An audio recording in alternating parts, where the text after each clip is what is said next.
So this is a quick follow-up video to my last one, where I discussed the debate between Dr. Joe Rigney and Doug Wilson against T. Russell Hunter and John Speed on the matter of abolition versus smash-mouth incrementalism.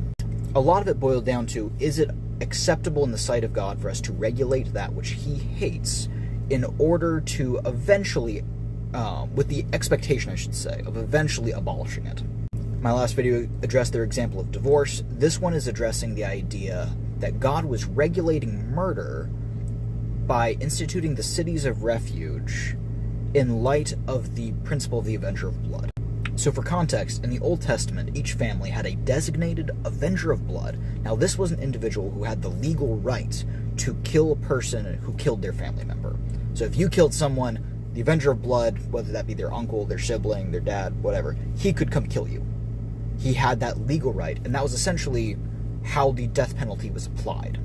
Now, in the case of manslaughter, the culprit had the right to retreat to a city of refuge, go on trial there, and if it was found that it was accidental, they were allowed to live for the rest of their life in that city, only in that city, without fear of the Avenger of Blood. If they ever left, the Avenger of Blood could take their life. But this isn't a regulation of murder, because murder is the unjustified taking of an innocent human life.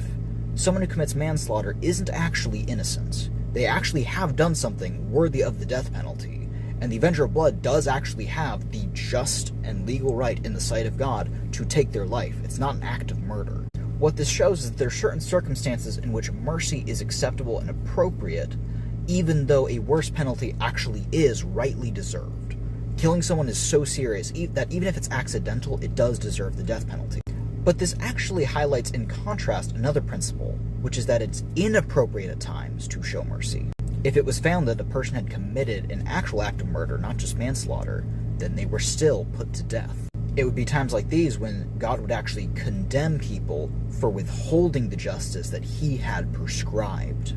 I think that's particularly relevant in the modern day, where people are defending women's act of abortion. The willful, intentional taking of an innocent human life, mercy isn't allowed to be shown. God doesn't allow us to show mercy in that scenario. What is abortion if not the willful taking of an innocent human life? At best, it's manslaughter, and that still deserves the death penalty. We need to take abortion this seriously as something that, for every person, it deserves that penalty.